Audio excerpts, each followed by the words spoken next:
April 2026 کے اواخر کی ایک رات وینزویلا کا ایک فوجی قافلہ 160 کلومیٹر کا فاصلہ مکمل رازداری کے ساتھ طے کرتے ہوئے کراکس کے مضافات میں واقع IVIC یعنی وینزویلا انسٹیٹیوٹ آف ریسرچ سے ریاست کارابوبو کی بندرگاہ پہنچا۔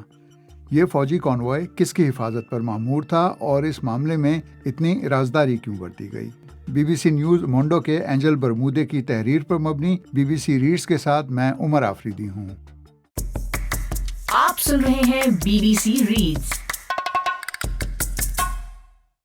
یہ فوجی ایک ایسی گاڑی کی حفاظت پر مامور تھے جس پر لدے ایک کنٹینر میں تقریباً 13 کلو گرام اعلیٰ درجے کا افزودہ یورینیم تھا۔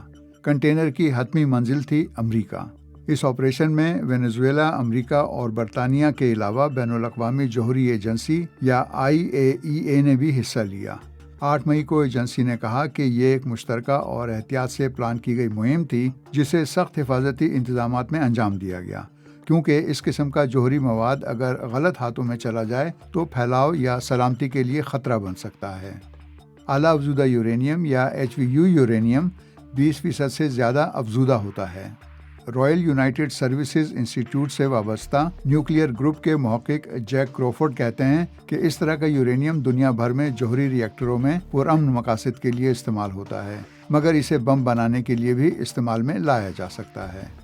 کروفورڈ کے مطابق وہ 13 کلو گرام اعلیٰ درجے کا افزودہ یورینیم جو وینزویلا سے نکالا گیا در حقیقت اس قابل ہے کہ اسے مزید صاف کر کے ایک چھوٹا جوہری ہتھیار بنایا جا سکے۔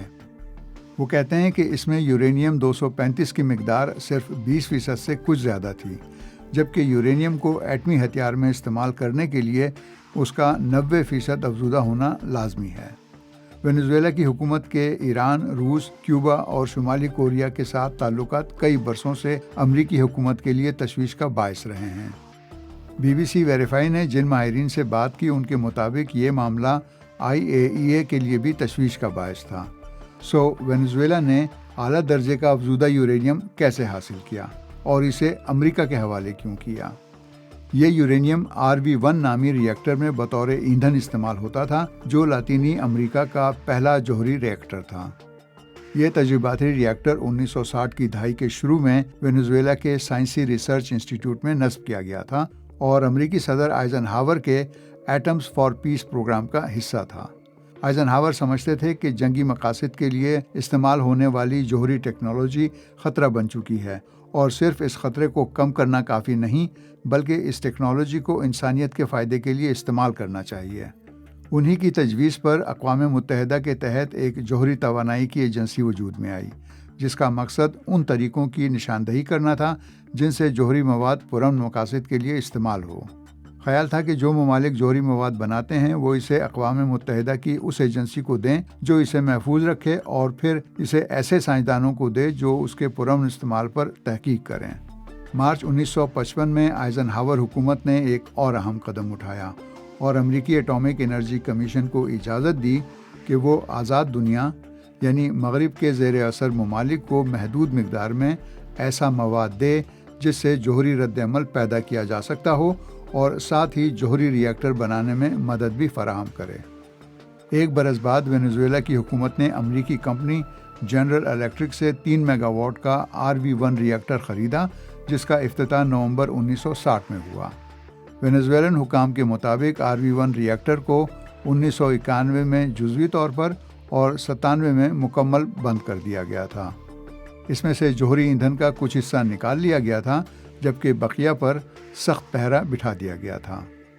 بعد میں اس ری ایکٹر کی ہیئت بدل کر اسے گیما شعاؤں کے ذریعے طبی آلات وغیرہ کو جراثیم سے پاک کرنے کے لیے استعمال کیا جانے لگا۔ IAEA کے مطابق جب تک RV1 کام کرتا رہا، اس میں استعمال ہونے والا جوہری ایندھن امریکہ اور برطانیہ سے حاصل کیا جاتا رہا۔